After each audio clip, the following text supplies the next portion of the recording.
Gold, trusted gold buyers. మీరు తాకట్టు పెట్టిన బంగారాన్ని విడిపించి ఈ రోజు ఉన్న మార్కెట్ ధరకు కొనబడను.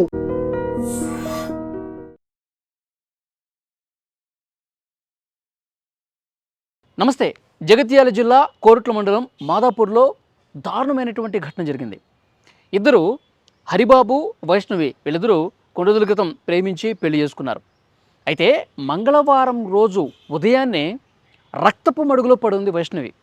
హరిబాబు అంటే భర్త హరిబాబే చాలా దారుణంగా వైష్ణవిని కత్తితో పొడిచి చంపేసి నేరుగా ఏమీ ఎరగనట్టుగా నేరుగా అక్కడ పోలీస్ స్టేషన్కి వెళ్ళి నేను వైష్ణవిని చంపేశానని చెప్పి పోలీసుల ముందు లొంగిపోయాడు.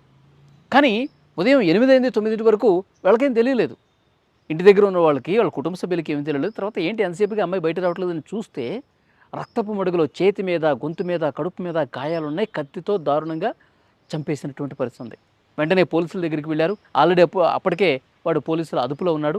వీడిని కఠినంగా శిక్షించాలి, ఉరి తీయండి, మాకు అప్పగించండి, వాడి సంగతి మేము చూస్తామని చెప్పి పెద్ద ఎత్తున పోలీస్ స్టేషన్ దగ్గరే ఆందోళన చేస్తున్నటువంటి పరిస్థితి ఉంది. అయితే ఎందుకు ఇంత దారుణంగా హరిబాబు, వైష్ణవి యూట్యూబర్, అక్కడ స్థానికంగా ఆమె రీల్స్ చేస్తూ ఉంటుంది. రీల్స్ చేసి అవన్నీ అప్లోడ్ చేస్తూ ఉంటుంది. యూట్యూబర్గా పేరుంది. ఆమె ప్రతిరోజు కూడా ఏదో ఒక వీడియోలు రీల్స్ పెడతా ఉంటుంది. వీడు హరిబాబు అక్కడ స్థానికంగా ఉన్నటువంటి ప్రభుత్వ ఆసుపత్రిలో కాంట్రాక్ట్ కార్మికుడిగా పనిచేస్తూ ఉన్నాడు. కొన్ని రోజులు బాగానే ఉన్నారు. అప్పుడప్పుడు చిన్న గొడవలు జరుగుతున్నాయి. కానీ అసలు చంపే పరిస్థితి వస్తుందా, మా అమ్మాయిని ఇంత దారుణంగా వీడు చంపేస్తాడని చెప్పి అసలు మేము ఊహించుకోలేదు, దట్టు వీడు ప్రేమించి పెళ్లి చేసుకున్నాడు అని కుటుంబ సభ్యులు చెప్తున్నారు.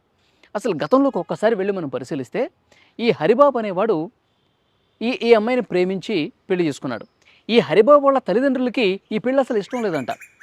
చాలా రోజుల పాటు వీళ్ళు అసలు పెళ్ళికి ఒప్పుకోలే.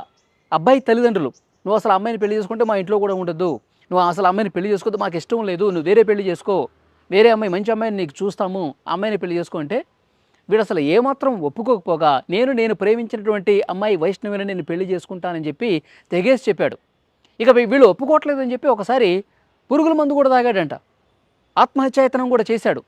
అదృష్టశాత్తు బతికాడు. ఎందుకంటే ఈ వైష్ణవిని నేను పెళ్లి చేసుకుంటాను, మీరు నా ప్రేమను కాదన్నారు కాబట్టి నాకు చావే శరణ్యం అని చెప్పి ఆ అమ్మాయి నేను పెళ్లి చేసుకోవాలి ఎలాగైనా అని చెప్పి పట్టుబట్టి ఒకసారి ఆత్మహత్యాయతనం కూడా చేశాడని చెప్పి తెలుస్తోంది. ఇప్పుడు ఇవన్నీ కూడా విషయాలు బయటకు వస్తూ ఉన్నాయి. మరి అలాంటి వ్యక్తి, మరి అంత ప్రేమ ఉన్నటువంటి వ్యక్తి ఇంత దారుణంగా భార్య వైష్ణవిని ఎందుకు చంపేశాడు అన్నది కూడా చాలామందికి అర్థం కాని విషయం. ఎందుకంటే వైష్ణవి వాళ్ళ తల్లిదండ్రులకు కూడా మరి బాగానే ఉండేవాళ్ళు, ఏదో చిన్న గొడవలు జరుగుతున్నాయి. కానీ వీళ్ళు అసలు ఇంత దారుణంగా చంపేసి, ఇంత దుర్మార్గంగా ఒక కిరాతకులాగా, ఒక సైకోలాగా, ఒక క్రిమినల్ లాగా బిహేవ్ చేసి చంపేస్తాడని చెప్పి మేము కూడా ఊహించలేదు అని చెప్పి ఇప్పుడు చెప్తా ఉన్నారు.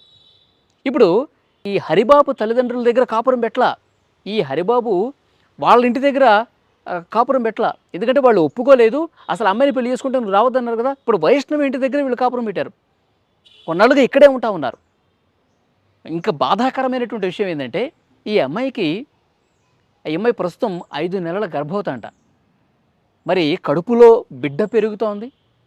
అయినప్పటికీ కూడా వీడు ఇంత దారుణంగా అమ్మాయిని చంపాడు. కడుపులో ఉన్న బిడ్డ కూడా 2 ప్రాణాలు ఒకేసారి తీశాడు కదా. ఇంకా ఇది బాధ ఎక్కువైపోతుంది. అయితే అసలు ఎందుకు చంపాడు అన్నది పోలీసులు ప్రస్తుతం విచారణ చేస్తూ ఉన్నారు. వెలుగులోకి 2 ముఖ్యమైనటువంటి విషయాలు వస్తూ ఉన్నాయి. అక్కడ ఊళ్ళో హరిబాబు రావాల్సినటువంటి ఆస్తి వాళ్ళ తల్లిదండ్రులు ఇవ్వట్లేదు. ఎందుకంటే మేము చూపించినటువంటి అమ్మాయి నువ్వు చేసుకోలేదు, మాకు ఇష్టం లేని పెళ్లి చేసుకున్నావు, వైష్ణవిని వద్దు అంటే నువ్వు ఆ అమ్మాయే కావాలని చెప్పి చేసుకున్నావు, కాబట్టి ఆస్తిలో నీకు చిల్లి గవ్వ కూడా రాదు, ఏం చేసుకుంటా చేసుకోపో, నువ్వు ఆమె నుంచి బయటకు వస్తే, ఆమెని దూరం చేసుకుని వస్తే, ఆమె నుంచి నువ్వు విడాకులు తీసుకున్నా బయటకు వస్తే నీకు వేరే పెళ్లి చేస్తాం, అప్పుడు మాత్రమే మా ఆస్తిలో హక్కు ఉంటుంది నీకు, అప్పుడు మాత్రమే నీకు ఆస్తి ఇస్తాము అని కుటుంబ సభ్యులు తెగేసి చెప్పినట్టుగా తెలుస్తోంది. మరి ఈ గొడవలన్నీ ఎక్కువ జరుగుతున్నాయి. మరి ఈమెను చంపేస్తే నాకేమన్నా ఆస్తి వస్తుందని చెప్పి ఈ విధంగా ఒక క్రిమినల్ లాగా ఏమన్నా ఆలోచించాడా, ఇది తెలీదు.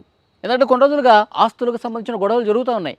ఇప్పుడు మేము చెప్పిన అమ్మాయి నువ్వు పెళ్లి చేసుకోలేదు, మరి మా దగ్గర ఉన్నటువంటి ఈ ఆస్తులన్నీ కూడా నీకు ఎట్లా ఇస్తాంరా అని ఈ గొడవలన్నీ ఎక్కువ జరుగుతున్నాయి.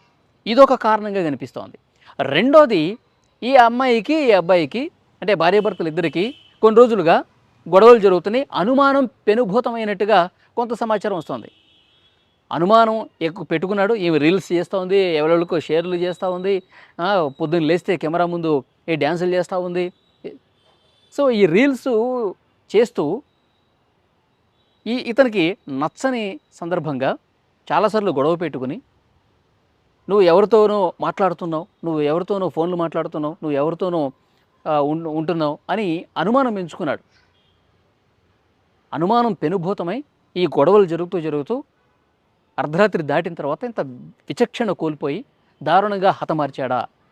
ఈ కోణంలో కూడా ప్రస్తుతం విచారణ చేస్తూ ఉన్నారు. వీడికి చంపడం వెంటనే వెళ్ళిపోయి పోలీసుల ముందు లొంగిపోయాడు. నేను నా భార్యని వైష్ణవిని చంపేశాను అని చెప్పి పోలీసుల ముందు లొంగిపోయాడు.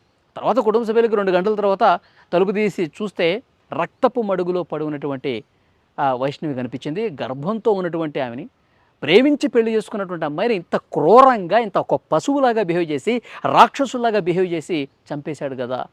ఇది వాళ్ళందరూ కూడా చాలా బాధను వ్యక్తం చేస్తున్నారు. వైష్ణవి తల్లిదండ్రులు, కుటుంబ సభ్యులు, వైష్ణవి కుటుంబంతో పరిచయం ఉన్న వాళ్ళందరూ కూడా ఇప్పుడు పోలీస్ స్టేషన్లోకి వచ్చి పోలీస్ స్టేషన్ ముందు కూర్చొని పోలీసులతో గొడవ దిగుతున్నారు. వాడు లొంగిపోతే మీరు వాడిని జైల్లో కూర్చోబెట్టారు, వాడు అదుపులోకి తీసుకున్నారు, వాడే వచ్చి లొంగిపోయాడు కదా, వాడికి 3 పూట్ల అన్నం పెడతా ఉన్నారు, ఇక వాడిని రాజభోగాలు అందిస్తారు మీరు. ఏదో ఒక రోజు వాడికి బెయిల్ వస్తుంది, హ్యాపీగా మళ్ళీ బయటకు వచ్చేస్తాడు. అట్లా వద్దు, వాడిని అప్పగించండి, తగిన శాస్తి వాడికి చెయ్యాలి. మా అమ్మాయిని చంపాడు కాబట్టి వాడు కూడా చావాల్సిందే. మీరు ఉరేస్తారా, లేకపోతే వాడిని అప్పగిస్తే మేమే రాళ్లతో కొట్టి చంపుతాం. మా అమ్మాయిని ఇంత దారుణంగా కత్తితో పొడిచి చంపాడంటే అసలు వాడిని ఏమనుకోవాలి? చాలా కాముగా ఉండేవాడు, అసలు ఏమీ ఎరగనట్టు అమాయకుల్లాగా మా ముందు బిహేవ్ చేశాడు. మరి వాడికి చంపాలన్నటువంటి అంత క్రూరత్వం ఎందుకు వచ్చింది మాకు అర్థం కావట్లేదు. వాడిని అప్పగిస్తారా లేదా అని చెప్పి పోలీసులతో గొడవ చేస్తూ ఉన్నారు. అక్కడ రోడ్డు మీద కూర్చుండిపోయి వాడిని మాకు అప్పగిస్తారా లేదా, వాడిని మేము చంపుతాం అని చెప్పి పెద్ద ఎత్తున ఆందోళన చేస్తున్నటువంటి పరిస్థితి ఉంది.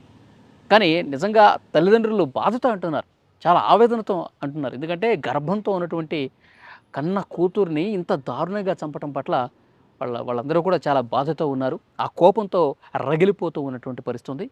అబ్బాయి తల్లిదండ్రులు వాళ్ళ ఊళ్ళోనే ఉన్నారు. వాడితో మేము ఎప్పుడో తెగదింపులు చేసుకున్నాం, ఈ హత్యకి మాకు ఏ సంబంధం లేదు అని అబ్బాయి తరఫు ఉన్నటువంటి కుటుంబ సభ్యులు వాళ్ళ ఊళ్ళో వాళ్ళు కనీసం ఈ ఘటన జరిగిన తర్వాత కూడా రానటువంటి పరిస్థితి ఉంది. ఎందుకంటే మళ్ళీ గొడవలు జరిగే అవకాశం ఉంది.